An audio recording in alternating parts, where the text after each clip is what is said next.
How you doing? Fixing me into a treat. I'm good. How are you? How you doing, King? Good to see you, bro. Easy. How you doing? What's up? Josh, man. Nice to meet you, King. I love these two guys. I love that they've made a commitment to be here with their team. So when they had a vision to have sessions where people would just come together and talk. Please give it up for Josh and AJ. Hey, how are you guys? With the work I'm doing now, our group, the Healing Circle LA, we show up and we hold workshops in the community. And it has to start with us, and we're gonna do the work. Most males, it's frowned upon to be vulnerable and transparent. Within, society, the narrative is always like, you should be stern, you should be strong, you have to be strong at all times. But when you have compassion as a human, things affect you, things move you.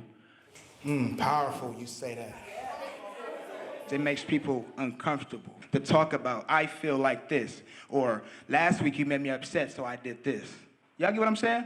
Because I feel like keeping our emotions in is kind of like a bottle of soda. If we keep it in, it's going to explode because we didn't first internalize our pains and our emotions and why we have hurts inside that make us feel the way we feel. Like you said earlier, where we like not saying nothing, internalizing it, and then for like 3 weeks later, I'm like, man, listen, bro, I just feel like you don't love me no more. I wonder what's this and this. And it's like, hey, they're like, what you talking about? And I'm like, The reality is, people say they don't see color, but color is prevalent, and that plays an effect on a lot of ways how policy and systems are put into play to impact certain people and certain demographics. And we definitely got to do the healing. Let's be clear that this emotional intelligence thing is a lifelong journey.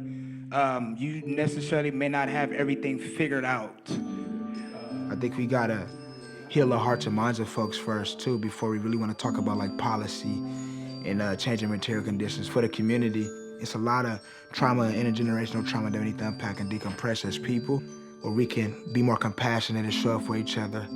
I think it's important sometimes to know our own stories and to know our own traumas and where we're coming from, and then being able to talk to others about that.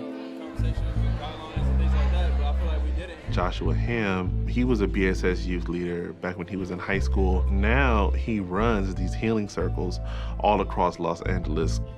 He learned how to organize, how to put together events by being engaged in Community Coalition and the Labor Community Strategy Center right coming up.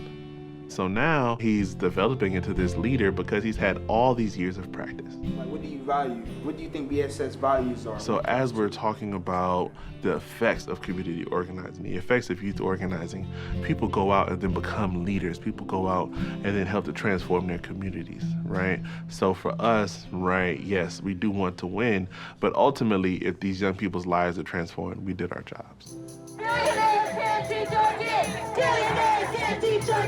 I think students really got fed up when the adult allies that